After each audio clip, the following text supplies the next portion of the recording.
Marcos María Randle, de San Rafael, Mendoza, Argentina. Es doctor en Psicología por la Universidad de El Salvador y licenciado por la Universidad de Mendoza. Es cofundador y presidente de la Fundación CEITEC, fundador y director de Fadus Internacional y su filial Argentina, y profesor adjunto de la Universidad de Mendoza. Ha impartido conferencias y publicado artículos internacionales sobre psicología. Es coautor de Abordaje Integral de la Persona y trabaja como psicólogo clínico en Fadus, Argentina. El título de su conferencia es Compromiso de los laicos para la evangelización de la cultura en la familia religiosa del Verbo encarnado. Lo recibimos con un fuerte aplauso.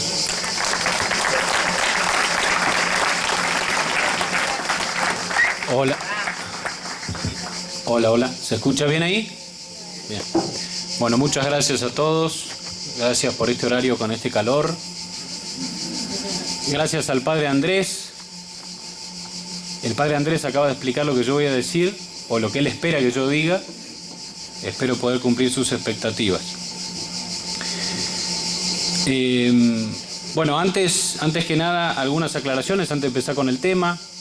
Primera aclaración, este tema que se me ha pedido, porque el tema me lo sugirió el Padre Andrés, es un tema que me ha llevado a pensar, a reflexionar algunos temas sobre los que uno no está habituado a pensar o reflexionar, porque yo soy psicólogo y más tengo preparados temas más de psicología, pero bueno, esto me ayudó a reflexionar y pensar algunos temas importantes, con lo cual se trata de algunas reflexiones a las que he llegado y las cuales comparto con ustedes, por supuesto, esperando también que en un futuro puedan profundizarse y mejorarse. Segunda aclaración, en esta charla voy a seguir algunas citas. Voy a citar principalmente algunos documentos conciliares, directamente en sí mismos, como por ejemplo la Lumen Gentium, o algunos documentos de Juan Pablo II, que a su vez citan el concilio, como la Christi Fidelis Laici, y también voy a citar un pequeño escrito que todavía tengo en borrador, que armé hace un tiempo entrevistando a laicos de la Tercera Orden del Instituto del Verbo Encarnado. Hace unos años se me ocurrió hacer una especie de entrevista y le pregunté a laicos que son ya parte de la familia religiosa de hace muchos años. Yo pertenezco a la familia religiosa hace 40 años, pero cuando nací, digamos. Pero esta gente ya hace 40 años ya eran personas lúcidas y que participaban activamente. Con ellos son con los que he consultado y de los cuales tengo testimonio y tengo esto que voy a leer a veces en cita. Entonces, principalmente esas son las citas. Bueno, el título que finalmente definí para la conferencia es Gritos del Verbo, el compromiso laical en la evangelización de la cultura. Gritos del Verbo, el compromiso laical en la evangelización de la cultura. Una aclaración más. Las filminas que van a ver acá son una ayuda de memoria por si alguno se duerme un poco después de la actividad física y eso, y se despierta de pronto y ve la filmina, va a encontrar en la filmina de qué tema estamos hablando. Son 10 filminas, 10 frases, nada más. Y lo que he intentado hacer es poner la frase en italiano, en inglés y en español para que la puedan leer la mayoría de ustedes. Espero que esté bien escrita. Si no, bueno.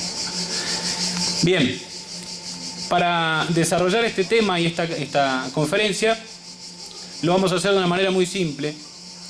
Si ustedes tienen en cuenta el título, Gritos del Verbo, el compromiso laical en la evangelización de la cultura, lo que vamos a hacer es desmenuzar el título e ir explicándolo por partes. Y en eso va a consistir la conferencia. Primer punto, entonces, Gritos del Verbo. ¿Por qué Gritos del Verbo? El título de esta conferencia comienza con esta expresión, Gritos del Verbo, que surge en alusión a una expresión utilizada en el directorio de la Tercera Orden, que a mi juicio es esta expresión la síntesis más clara de nuestra misión como laicos en la familia del Verbo encarnado. Dice así, cito textual el directorio de la Tercera Orden, que los labios de los miembros de esta Tercera Orden hablen, proclamen y griten al mundo la redención obrada por Cristo, que anuncien la encarnación de viva voz en todos los estratos de la sociedad, en los más concurridos y en los más solitarios, en los círculos que los rodean y en los lugares más lejanos, en los hogares y en las plazas, en las familias y en los senados, en los pueblos y en las naciones. Que sean verdaderos voceros de su voz y gritos del Verbo. Este es un encuentro justamente de los gritos del Verbo, un encuentro de las voces del Verbo. Es por ello que plantear las realidades que aquí plantearemos será siempre de nuestra pertenencia a la Iglesia, pero en esta familia religiosa del Verbo encarnado. Y esto de pertenecer a la familia religiosa del IBE es una realidad muy profunda y por demás enriquecedora.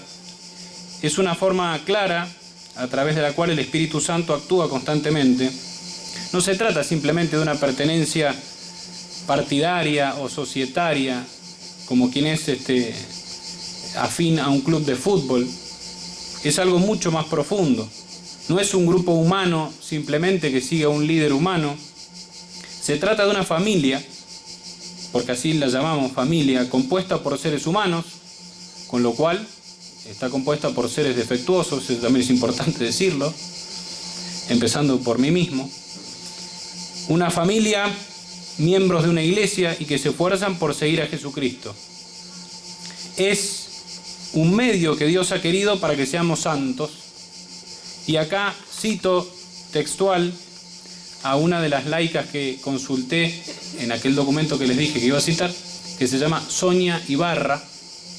Sonia Ibarra es una laica de la Tercera Orden de hace muchos años, hace mucho apostolado con la difusión de los ejercicios espirituales y de la oración por las vocaciones, y además tiene muchos hijos religiosos, en fin, también tiene hijos casados, nietos.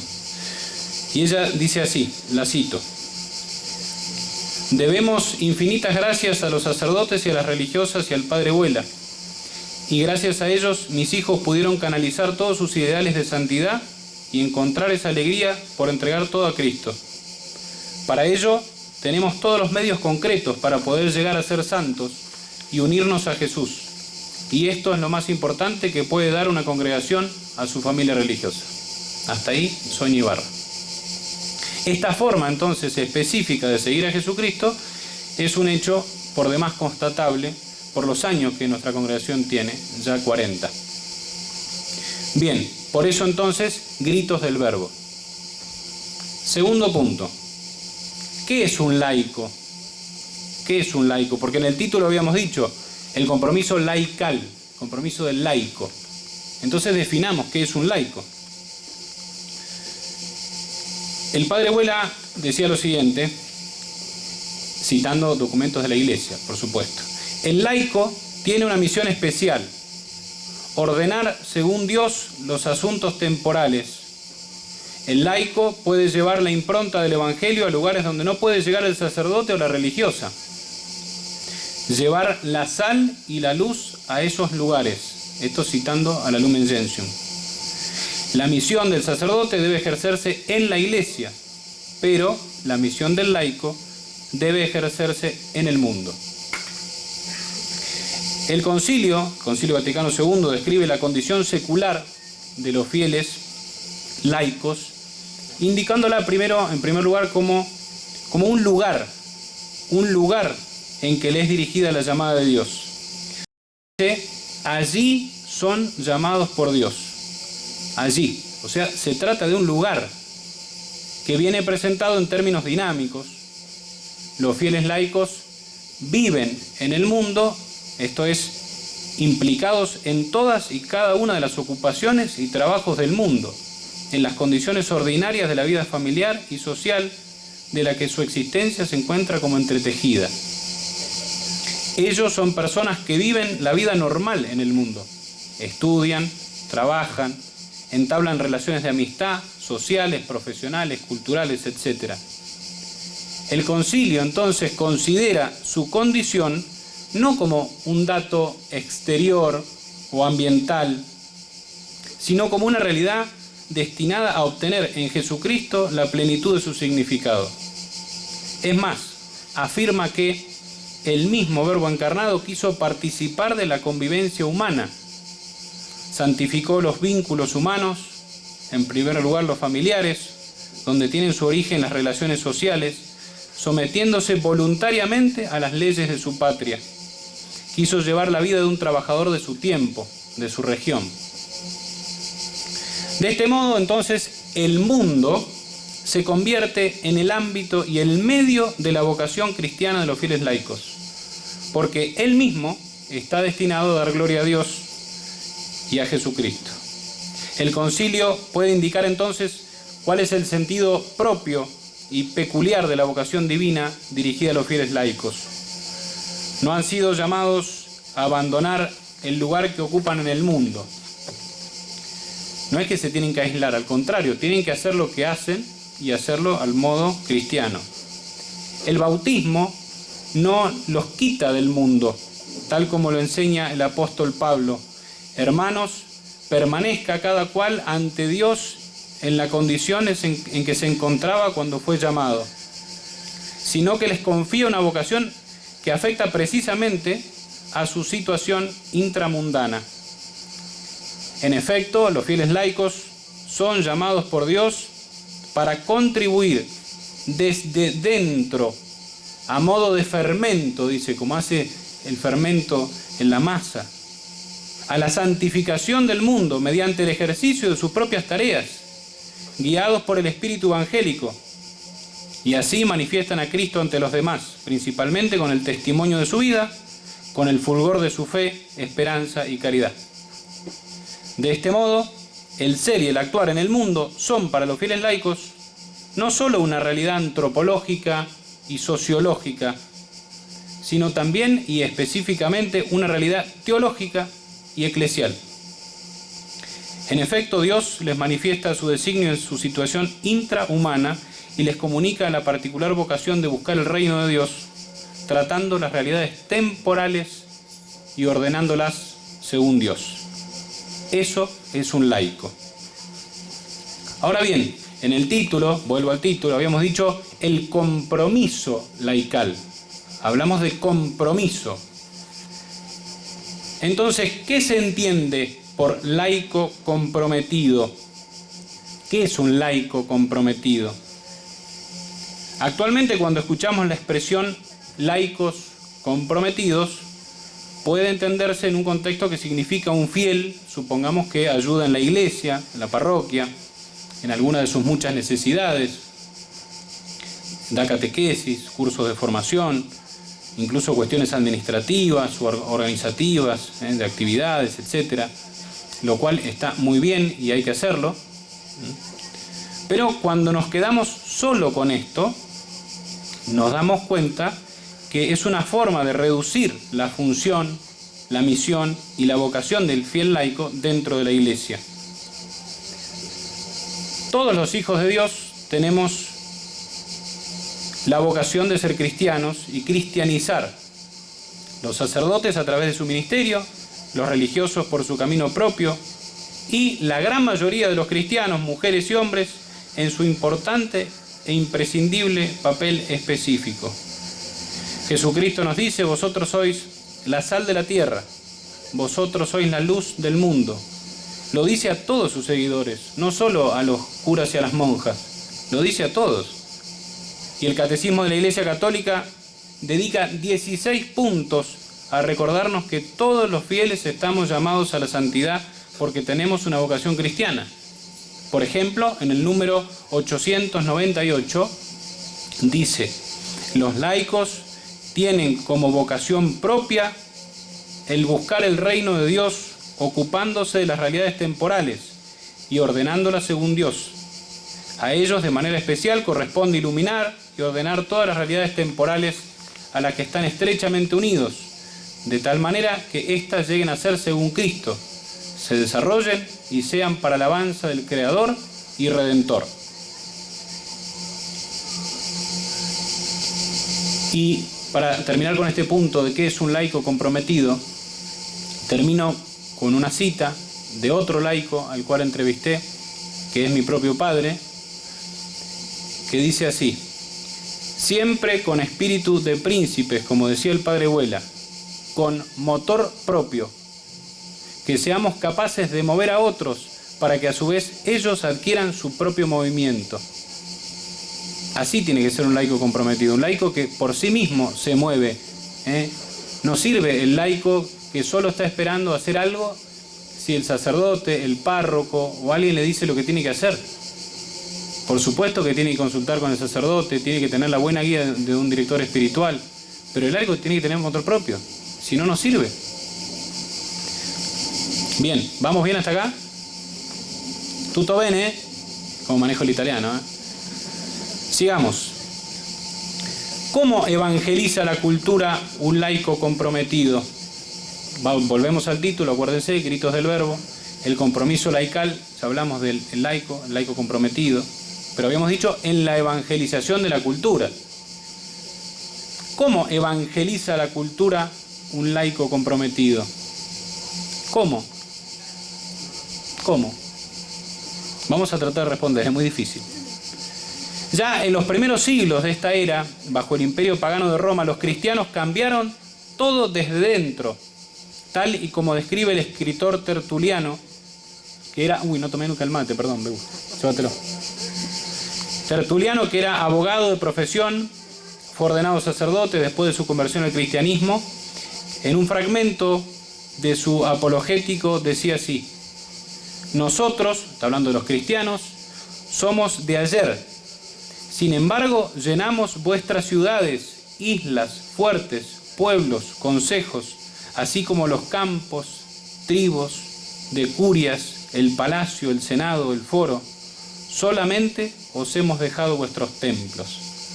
Ya desde los primeros tiempos del cristianismo, el cristiano entendía que tenía que evangelizar la cultura en la cual estaba inmerso.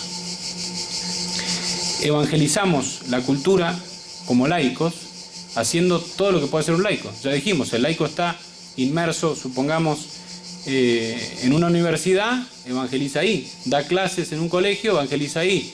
Trabaja de chofer, de taxista, evangeliza ahí, y así. Pero para poder simplificar de alguna manera,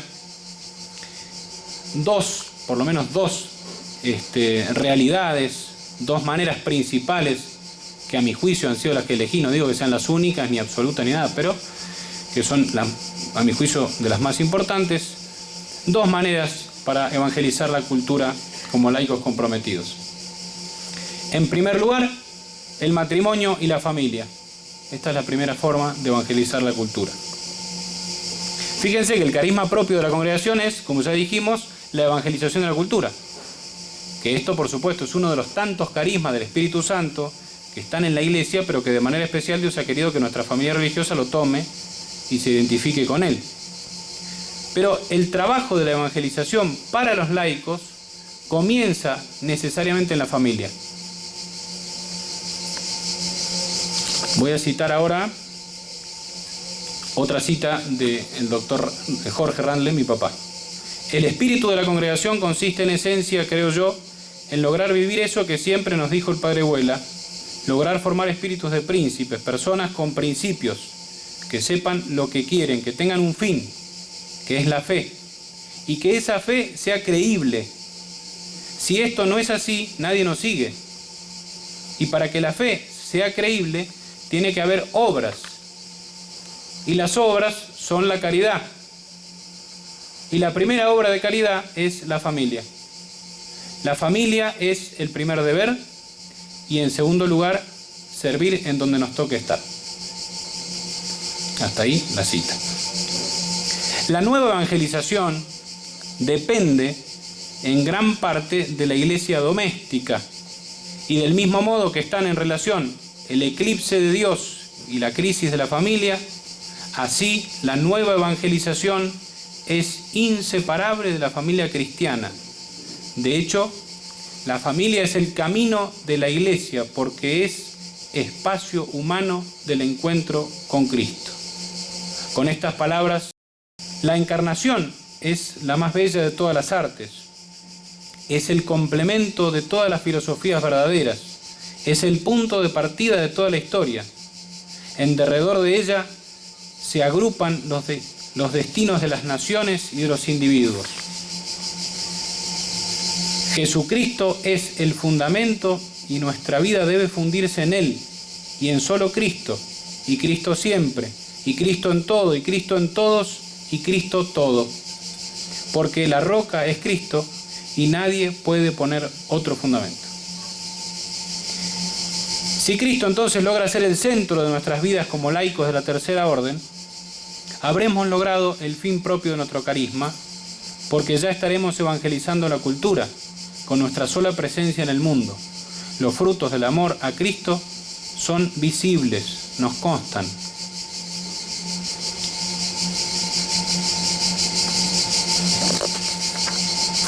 Vamos a ir concluyendo porque ya están medio cansados. Estamos bien de tiempo, bien, ¿eh? Yo me perdí en el tiempo, bien. Leo una cosita más. El Padre Well afirma que el católico debe trabajar para el reinado social de Cristo, es decir, que esa centralidad de Jesucristo sea como por reflejo inmediatamente transmitida, y así lo expresa. Esta es también una tarea urgente y actualísima que brota como exigencia de nuestro bautismo por el que fuimos constituidos reyes al participar de la reyesía de Cristo, razón por la que debemos reinar sobre nosotros mismos, sobre el pecado, sobre el mundo y sobre su príncipe. De ahí que los laicos, en cualquier asunto temporal, deben guiarse por la conciencia cristiana, ya que ninguna actividad humana, ni siquiera en el orden temporal, puede sustraerse del imperio de Dios. Creo que una de las conclusiones válidas a las que puede llegar todo cristiano, usando su sentido común, es que no basta decirse cristiano o católico para hacerlo de verdad. Esto también se dijo hoy en la conferencia del Padre Fuentes. No basta ser piadoso incluso y participar de la misa dominical. Además hay que ser coherentes con la fe en todo lo que uno hace, de la mañana a la noche. No se es católico solo el domingo en la parroquia, se es católico de la mañana a la noche, de lunes a viernes, sábado y domingo. Casi me olvido el fin de semana. Hay que llevar el Evangelio toda la vida. Cristo debe reinar en las fiestas, en el noviazgo, en las diversiones, en el deporte, en el estudio, en la música, en el etcétera, etcétera, etcétera. No basta con un barnicito de evangelio, decía el Padre Well. No basta con una cáscara artificial ni un rótulo. Hay que vivir el evangelio con toda su radicalidad. Pablo VI, en la Evangelii Nunciandi, número 19, lo dice muy claramente, cito textual. Hay que transformar con la fuerza del evangelio los criterios de juicio, los valores determinantes, los puntos de interés, las líneas de pensamiento, las fuentes inspiradoras, los modelos de la vida de la humanidad. Para ir terminando, sepan que evangelizar la cultura, en definitiva, es suprimir lo que ella tiene de diabólico, sanar y elevar por la gracia lo que tiene de bueno. Eso es lo que hay que hacer en cada una de nuestras familias y con cada una de nuestras vidas. Justamente la genialidad de nuestro carisma es que nada de lo auténticamente humano nos es extraño. Por eso nos debe caracterizar la normalidad, ser auténticamente humanos, otra encarnación, para encarnarlo en todo lo humano. Por eso, un miembro de esta familia religiosa no separa las cosas y hace tan natural lo sobrenatural, porque seguimos a una persona que es bien Dios y bien hombre. Juan Pablo II enunció esta doctrina desde el primer momento de su pontificado en la homilía de su primera misa como pontífice. No temáis, abrid más todavía, abrid de par en par las puertas a Cristo, abrid a su potestad salvadora los confines de los estados, los sistemas económicos y los políticos, los extensos campos de la cultura, de la civilización y del desarrollo. No tengáis miedo, Cristo conoce lo que hay dentro del hombre, solo Él lo conoce. Y para terminar, termino con una frase de este laico que ya cité, Alexis Carrel, que dice así: el campo de batalla para un laico es evangelizar una cultura que ha olvidado haber nacido de la sangre de Cristo. Bien, nada más.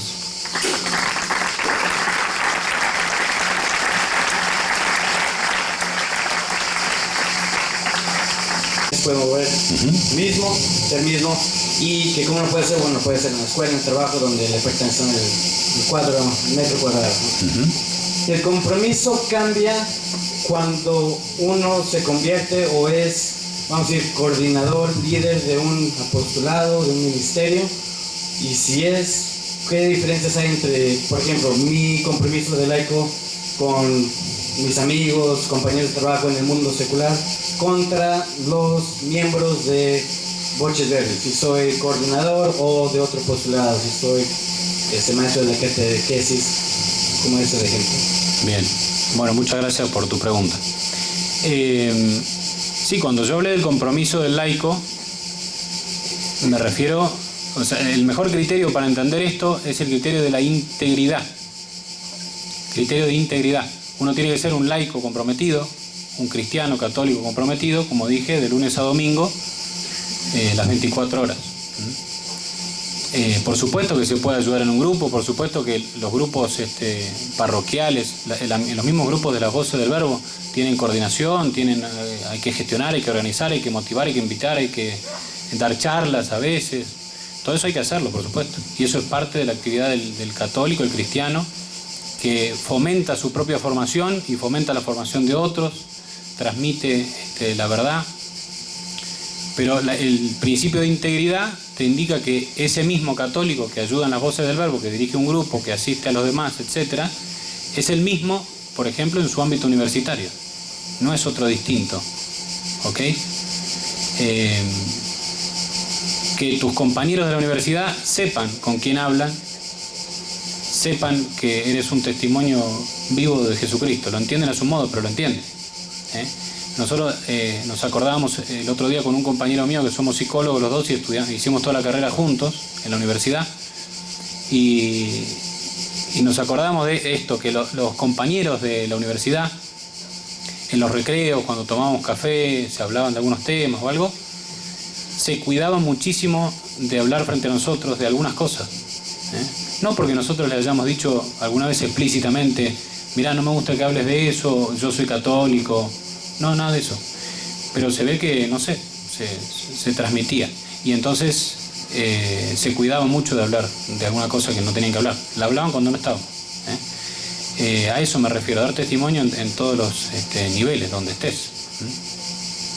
Y después, perdón, esto que decías de fomentar el movimiento en otros, eso es sumamente importante. Es decir, el laico auténtico se mueve por sí mismo, por supuesto, dentro de la iglesia, no es que hace la suya y hace lo que quiere. No, pero tiene que tener iniciativa, tiene que tener empuje, tiene que saber transmitir a otros laicos la necesidad de que ellos se muevan. Yo me acuerdo cuando nosotros empezamos a estudiar psicología, el Padre Fuente nos dijo, de manera mucho más simple, pero algunas de las cosas que hemos dicho ahora, él nos dijo, me acuerdo, ustedes van a entrar a un ámbito donde yo no puedo ir, y él es el Padre Fuente. Ya sabemos lo que es, lo que ha escrito, lo que sabe, pero él no puede llegar ahí, y nosotros con todas nuestras limitaciones sí podemos llegar ahí. ¿Se entiende? Pero hay que tener motor propio. Si uno espera que el padre, el sacerdote haga todo, no puede. Un segundo, es solamente un comentario. Es algo que ya hemos hablado con el Paco, el doctor Marcos. El tema del motor propio del laico es una de las cosas que nosotros tenemos que reforzar más. Hay una obligación del laico y hay una obligación del joven por ser joven en todo lo que estamos diciendo. Y esa es una de las cosas, creo que las que más, después vamos a seguir escuchando las preguntas, pero nosotros tenemos que, en estas jornadas, cada uno de ustedes tiene que entender que cada uno tiene una misión como laico, una obligación, ¿no? Y que en esa obligación no tiene que esperar a otros, ¿no? No solo al sacerdote, sino quizás sí, a otro laico, claro. Más. Perdón, sí. Dale con todo eso. seguirle dando ese del té. Aquí hay manchera. Ser brillante y destacar atrae miradas y atención. ¿Cómo lidiar con eso para no perder el horizonte y la motivación? Sí, está bien la pregunta. El ser brillantes atrae la atención quizá de los que entienden lo que es el brillo. Por supuesto que puede ser algo con lo que tenga que lidiar la persona que brilla demasiado. Eso puede ser. Es algo con lo que tiene que uno trabajar y no movilizar que el motor, que la motivación que está de fondo no sea mi propio honor o que me aplaudan o que me reconozcan. Por supuesto que no.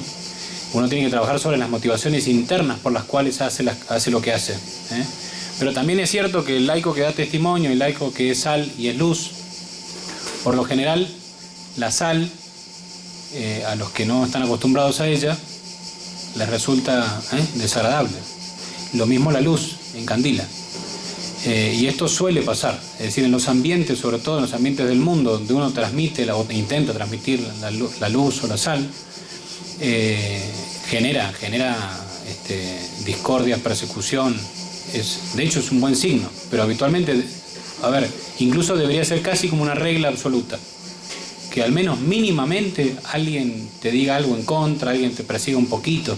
Si eso no está, es hasta un criterio que yo diría para pensar si uno está haciendo las cosas bien. Es decir, si uno brilla demasiado para todos lados, o sea, brilla para el mundo y brilla para... Entonces algo anda mal. Mirá cómo le fue a Jesucristo. Terminó crucificado, ¿no? Es decir, su sociedad, el mundo, no lo aceptó. No lo aceptó y lo crucificó. Y él prometió que a nosotros nos iba a pasar lo mismo. Entonces cuando uno... Puede ser que aparezca todo el brillo dentro de nuestros ambientes y eso. Y uno tiene que trabajar la intencionalidad de fondo. Pero generalmente en el mundo no sucede eso. Sucede la persecución. Gracias, doctor. Yo quería preguntarle que a veces como que podemos perder un poco la esperanza, ¿no? Y bueno, tener ganas de evangelizar, pero ver lo mal que está todo y decir, no sé si realmente sirve o hay un fruto, ¿no? Y cómo mantener esa esperanza para seguir evangelizando. Bien, sí es verdad que uno puede perder la esperanza, pero en parte el Padre Fuentes también esta mañana usó todo lo del Padre Fuentes para responder, ¿viste? Me estoy sirviendo de él. Pero el Padre Fuentes también dijo esta mañana que el mundo que a nosotros nos toca, por supuesto, es un mundo paganizado, un mundo que ha apostatado incluso, pero no es algo muy distinto a lo que se encontraron los primeros cristianos. Eso ya sirve como un signo de esperanza, es decir, mirar lo que otros hicieron. Leí ayer Tertuliano, por ejemplo, o los primeros cristianos, acá en Roma, San Pedro, San Pablo, vinieron al frente. Pero yo creo que de todas maneras la respuesta principal está en aquello que leía de Henry Simon, que leía aquello de la actitud interior y la vida social. Es decir, uno va a tener buena cantidad de fuerza y recursos para evangelizar, para hacer apostolado, para dar testimonio en el mundo, siempre y cuando haya adquirido esto en la vida interior. Por eso es tan importante una espiritualidad seria, como dice también nuestros directorios, ¿no?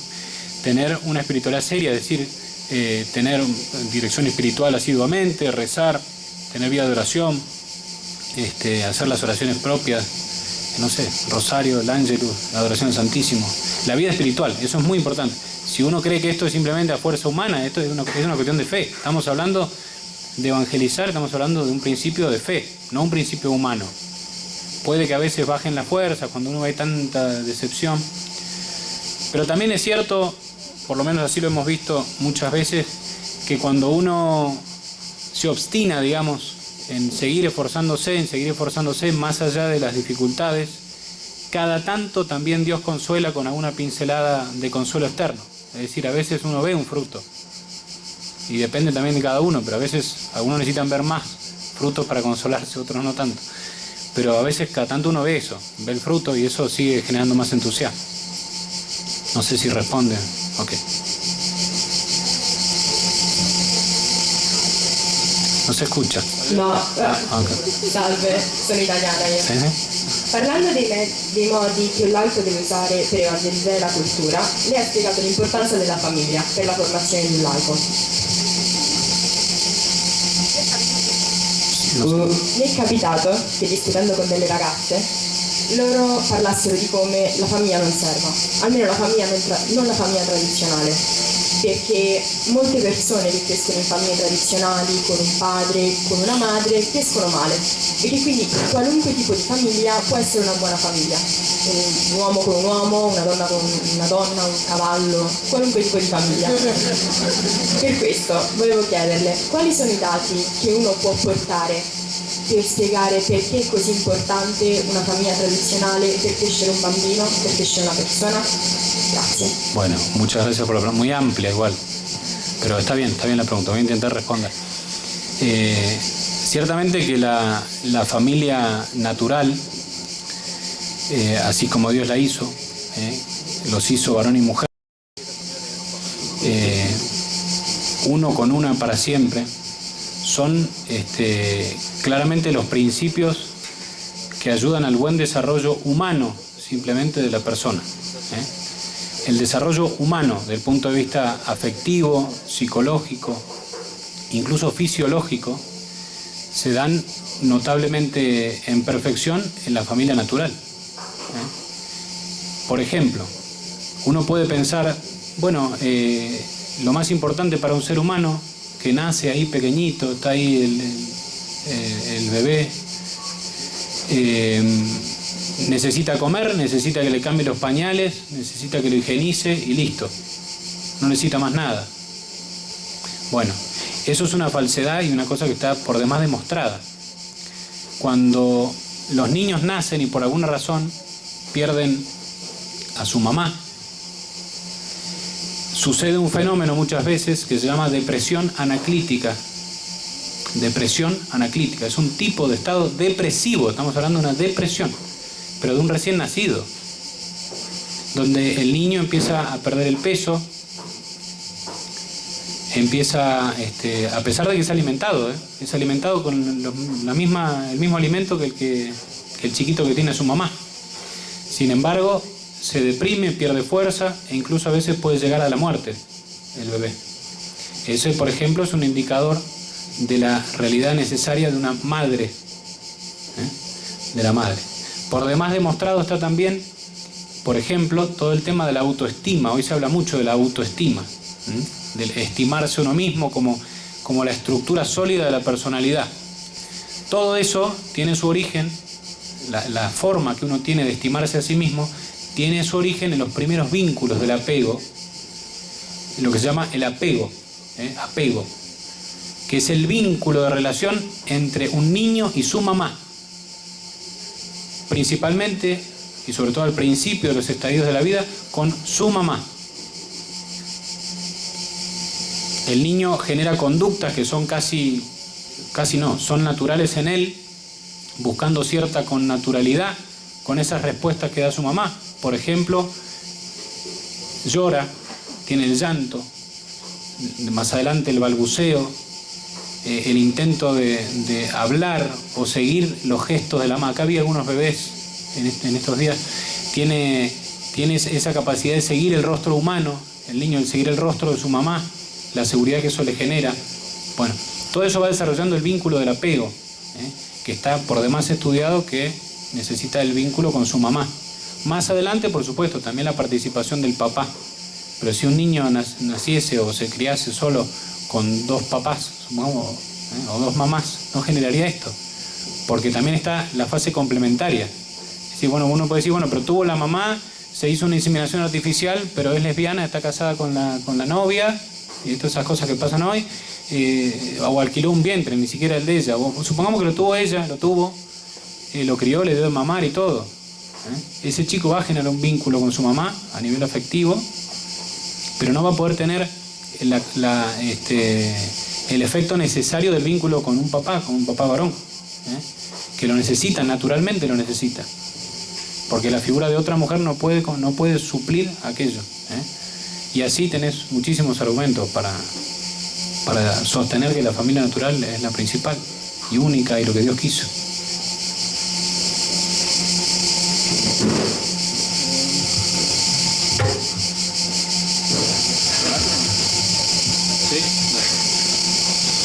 Yo quería preguntar, usted nombró el tema de las fiestas, por ejemplo, en cuanto a que se ha utilizado la cultura, y hoy en día lo que uno ve, ¿no?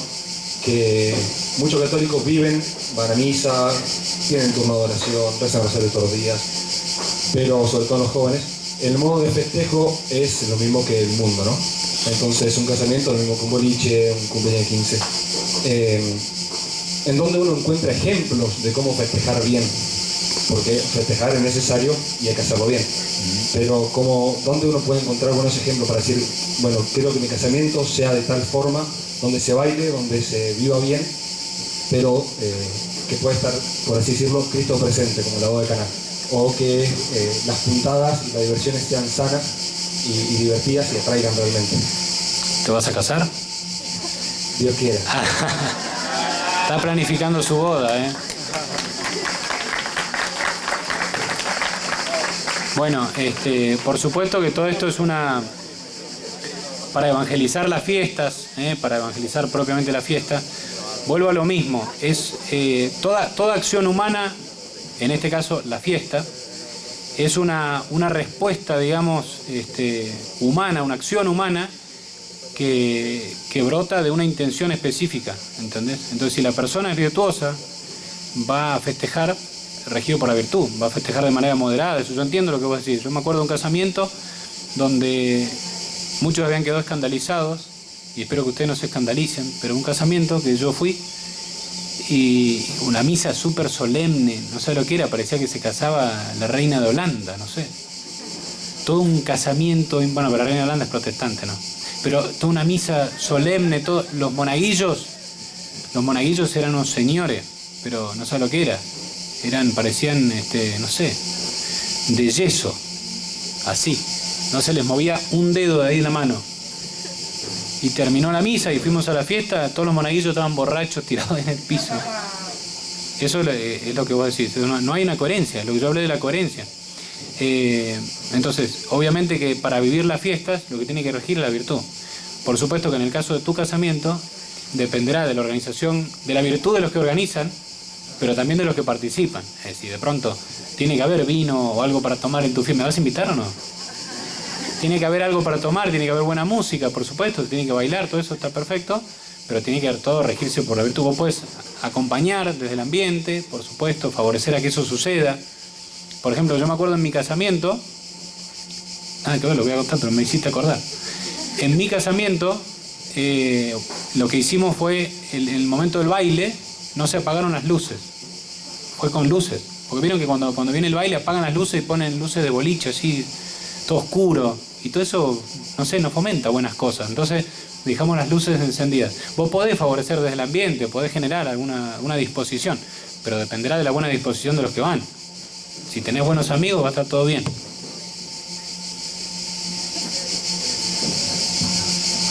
Antes de terminar, yo quería hacer una pregunta, pero introduciendo algo que decías en cuanto a cuál es el principal apostolado que se podría hacer, la familia y el metro cuadrado. Nosotros, hablándolo con los jóvenes italianos al tema de cuál es la prioridad de las voces del verbo, nosotros hablábamos específicamente de dos temas, que son la defensa de la familia también y la defensa de la vida. Son un poco los apostolados que creemos en nuestro tiempo son prioritarios. Y me parecía como buena la ocasión para decirlo. Y de paso, decirle a todos que nos va a hablar muy claramente de este tema. Prepárense para conferencias inolvidables. Ya apenas llegada de Ecuador, Amparo Medina, que la recita ya, le damos un primer aplauso.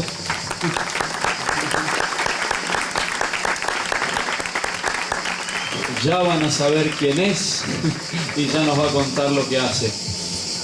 Pero quería aprovechar también a preguntarte o a pedirte que nos hables un poco, porque una cosa que hizo la Iglesia a su tiempo fue siempre acudir a los más necesitados, y en ese tiempo en el cual había una necesidad muy específica, no sé, con la peste o con lo que sea.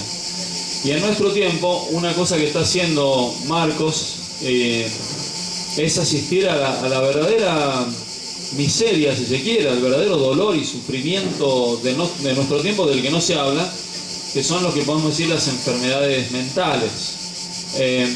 Marcos dirige el proyecto Farus, que se dedica al ámbito de la psicología, y si quizás nos podrías hablar un poco de esto, porque yo creo que también como miembro de la Voz del Verbo, gracias a Dios, están naciendo algunos que se están dedicando a la psicología como un apostolado, como llevar el Evangelio a un ámbito de sufrimiento tan grande, y creo que valdría mucho la pena realmente que esto cobre cada vez más fuerza. Si nos podés contar algo. Bueno, cómo no. Primero que nada, por supuesto que para ser buenos cristianos y para evangelizar la cultura y para, en definitiva, ser santos, lo que se nos va a exigir es la caridad. Ustedes piensen que en el juicio se nos va a juzgar por la caridad. Tuve hambre y me diste de comer, tuve sed y me diste de comer, o no, y te fuiste. Así lo reveló Jesucristo. Es por la caridad. Entonces creo yo que la misión del laico siempre tiene que estar dirigida en primer lugar por asistir a los más necesitados. Por supuesto, eso puede ser en el metro cuadrado, no hace falta irse a Calcuta, quizá algunos sí. Digo esto porque quizás suena como que todos van a tener que ser psicólogos o trabajar en salud mental. No. Pero es importante entender que la caridad es a través de lo cual vamos a ser juzgados, o sea que pónganse las pilas, decimos en Argentina. Nosotros, hace algunos años, cuando empezábamos la universidad, hace ya unos 18 años atrás, empezamos la universidad y en las primeras clases de la universidad empezamos a encontrar profesores que afirmaban cosas contrarias a la doctrina, contrarias a la fe. Pero no teníamos suficiente formación, éramos muy jóvenes y no teníamos suficiente argumento para darnos cuenta por qué estaba mal aquello que nos decían o lo que fuera. Con este muchacho con el que estudié, que lo nombré recién, Esteban, con él estábamos estudiando, entonces me dijo él, ¿por qué no le preguntamos al Padre Fuentes? Siempre el Padre Fuentes, ¿vieron? Entonces dijimos, bueno, vamos a preguntar al Padre Fuentes.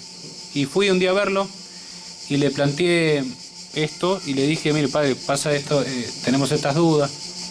Y él ahí fue que nos dio una gran idea,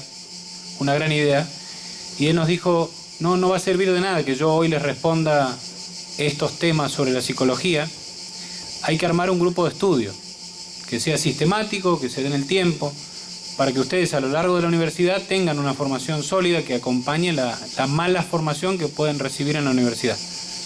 Bueno, y así nos motivó a armar el primer grupo de estudio, que éramos 3 nada más, íbamos ahí a la biblioteca con él, en el seminario donde vive, en San Rafael, y estudiábamos algún libro, nos hablaba de algún tema, y así empezó.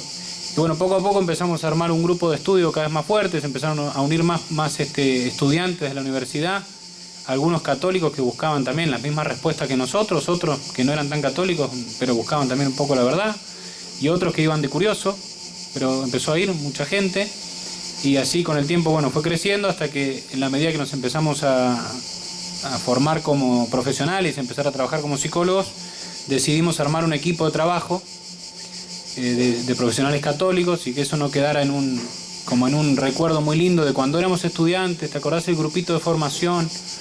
No, hay que seguir y hay que seguir hasta que uno se muere.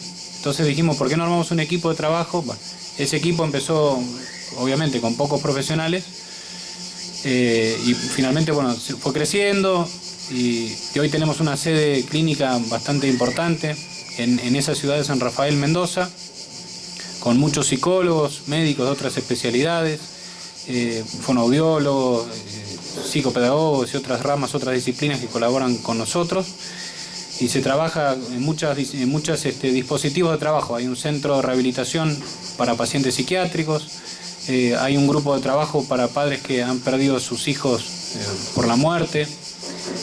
Bueno, hay asistencia clínica de psicólogos y psicólogas que trabajan asistiendo a personas que lo necesitan. Bueno, eso se armó con el tiempo. Y después, gracias a Dios y por la providencia, también hemos extendido esto por las necesidades en otros lugares. Y entonces, en Argentina, en otras 2 ciudades, armamos otra clínica análoga a la que tenemos en San Rafael, una en la ciudad de Mendoza y otra en la ciudad de Alvear. Y después, acá en Italia estamos armando un grupo también, en España lo mismo, en Estados Unidos y en Brasil. Bueno, la idea es tener centros de trabajo de psicólogos comprometidos con la ciencia, pero principalmente también con la fe.